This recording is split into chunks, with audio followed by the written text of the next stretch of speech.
Aujourd'hui, nous avons choisi de donner une nouvelle fois la parole à des étudiants. Ils s'appellent Naya, Éléonore et Gilles. Ils nous parlent de la manière dont ils vivent les cours à distance, comment ils ont vécu et vivent le confinement, les difficultés qu'ils rencontrent pour voir leurs amis, comment ils voient la situation aujourd'hui et enfin, ils nous feront part de leurs craintes et leurs espoirs pour l'avenir. Le premier s'est relativement bien passé. Je pense que le fait que j'étais encore en secondaire, justement, jouait aussi énormément. Moins de pression pour les examens, rien à faire en secondaire, c'est logique aussi. On est quand même beaucoup plus soutenu, beaucoup plus aidé. Parce que le premier, j'avais pas trop grand chose à faire vu que je rentrais d'une année sabbatique, donc j'ai pu juste me préoccuper de mes passions ou genre juste me pencher sur d'autres choses, apprendre de nouvelles choses et tout ça. On pensait que ça allait être le seul et l'unique, que tout allait bien se passer.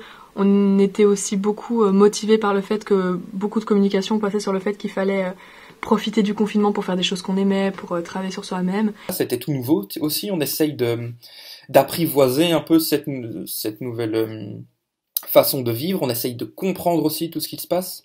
Là, le problème maintenant, c'est que ça fait bientôt 4 saisons qu'on vit un peu ce calvaire, ce confinement. Même si ce ne sont que quelques bribes de par-ci par-là, mais on commence un peu à être lassé. Et là où on essayait de comprendre avant, maintenant on essaye de ne pas se perdre dans le surplus d'informations.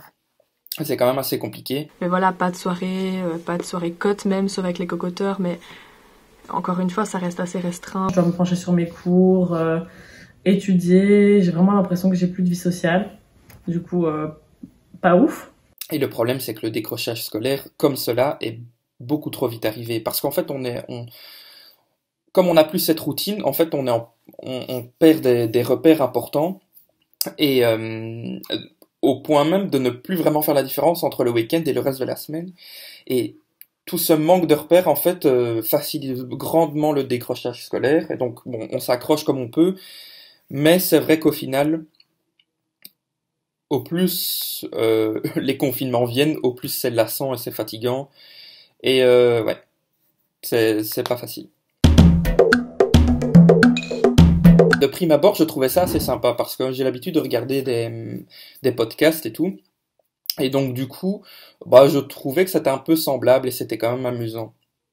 Mais, comme je l'ai dit, le problème c'est qu'on est en perte de repères. C'est tout bête, mais le fait de devoir se préparer pour aller en cours, voir des amis, avoir un certain cadre posé dans lequel travailler, ça aide à suivre les cours. 2 heures de cours, honnêtement, je n'arrive presque jamais à suivre, c'est assez facile de décrocher.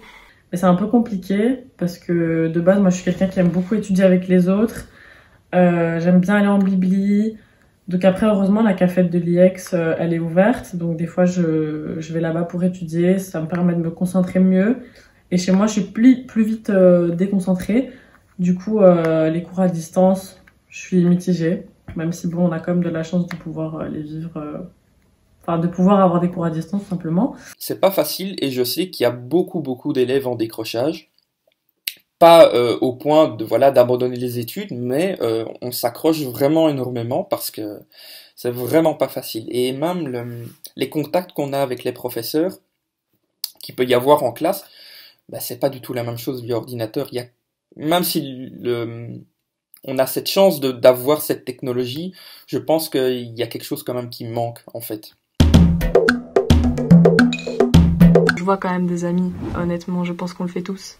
En petit groupe, j'invite 1 ou 2 personnes à mon cote et on passe une soirée ensemble. Souvent ils logent pas parce que risque encore Covid. Ça me manque, mais bon après je les ai toujours au téléphone.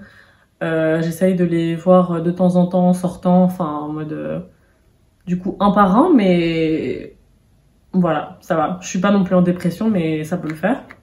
On a la technologie pour garder contact et du coup, si on devait avoir un confinement à l'époque où tout cela n'existait pas, je pense que ça serait beaucoup plus compliqué. Passer quelques heures hors du cote, que ce soit marcher dans la rue ou restaurant, c'est compromis, mais s'asseoir sur un banc ou quoi, ça fait énormément de bien. Et c'est à ce moment-là qu'on se rend compte à quel point nos liens sociaux sont importants. Sans ça, je ne pourrais clairement pas me motiver. Notre conscience balance de 2 côtés. Dans un sens, on se dit, bon, est-ce qu'on se permet de faire attention, de même voir nos amis en faisant attention aux règles, etc., sachant que il y a toujours un moment où ça peut, entre guillemets, un peu déraper, où on fait pas trop attention.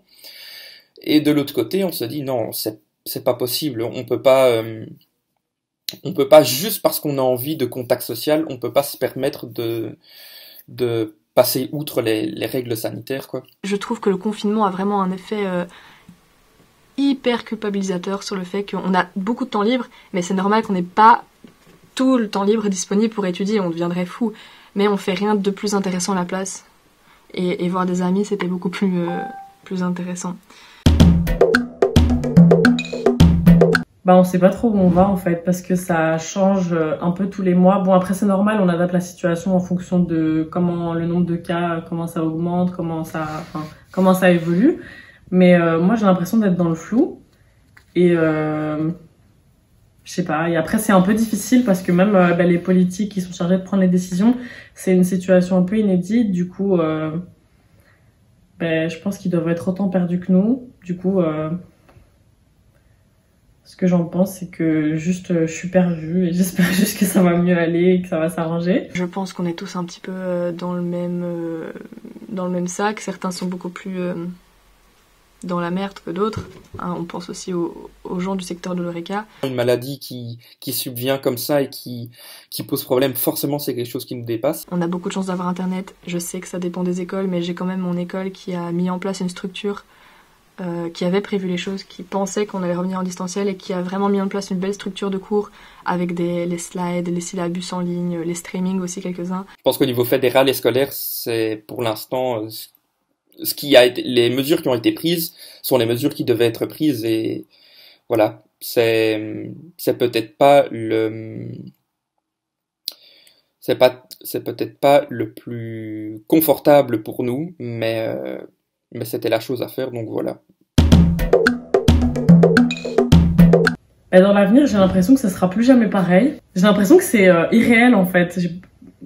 Et quand je vois des gens sans masque, par exemple, dans des séries ou dans des films, je me dis putain, c'était une autre vie. Je le disais au début, j'y croyais fortement, mais j'y crois un peu moins maintenant, mais je pense quand même que ça reste en tête. Je pense quand même qu'on va apprendre de cette